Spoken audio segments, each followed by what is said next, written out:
Hi, today I'm going to demonstrate the Circle Scissor Plus, and with the Circle Scissor Plus you can cut circles from 1 inch up to 6 inches and every size imaginable in between. There is a ruler with inches and centimeters, and then also on here are the grooves. There are lines and they're an 1/8 inch apart. You can set to that. And to set how big your circle is, you turn this dial. I have it set to 8. It moves this along here. Alright, so let's go ahead and cut out a circle. But before we do that, we need to attach our cardstock to the glass mat. And the glass mat lets the blade just run so smoothly. And I'm using the Dotto adhesive. It's a temporary adhesive, and I'll just rub the dots off of the cardstock when I'm done. And the mat. Okay, and so now we just place this on here. And we're going to hold this down. This stabilizes it, and the glass mat is going to let the blade just run across it real smoothly. So I'm going to push down, go around, boom. There we go. I glued that down good. Here we go. And there out pops our perfect circle. Is that just too cool or what? All right, I made a card with this, so let me put this aside and finish the card for you. And we're using the Pastels as our project. This is a swap with my downline. And I decided to use a Little Birdie Told Me, and I'm using Brilliant Blue.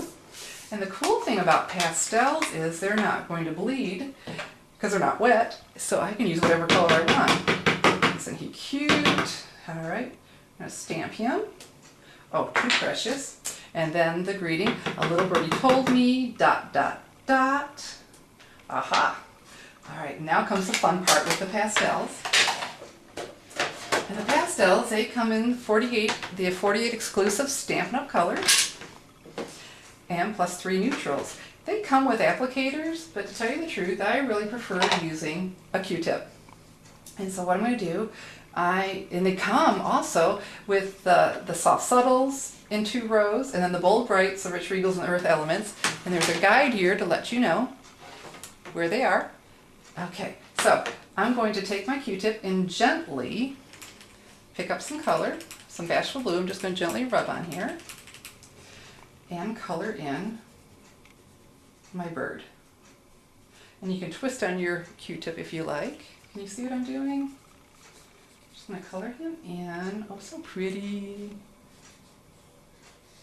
And we're not going to worry about any of this extra little dust that's off. We can erase it if we decide we don't want it. And then I'm going to use some real red. Give him a belly. Ooh, cute, cute, cute. And so then I use some Brilliant Blue. I'm going to twist that a little bit. Go in here. I'm going to do some shading to his wing. And then I'm going to go along here.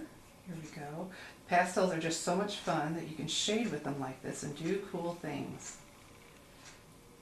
Isn't he just looking adorable?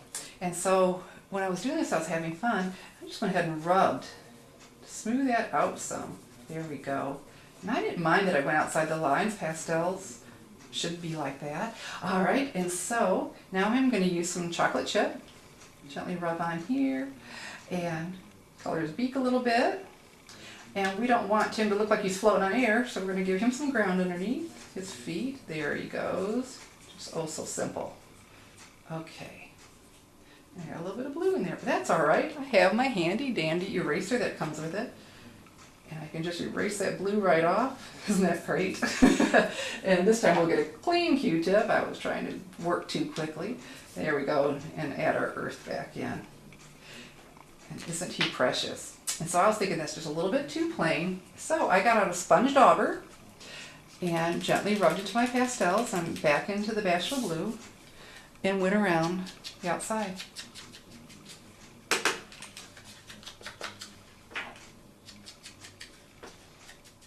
It's subtle, but rather pretty. I'm not looking for perfection. There we go. And so let me show you the finished card.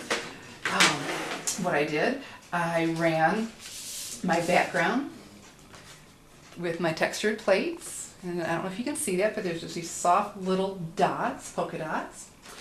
And then I did ribbon, a strip of ribbon, and I wanted to go around the whole thing and tie it, but this saves ribbon and is easier for everybody. I attached it to the back with mini glue dots, And then I have this other piece that's about 4 inches long. I just slip it under here. and tie it once. And so no one has to have someone to hold a finger there to tie it just right. Isn't that great? How easy is that?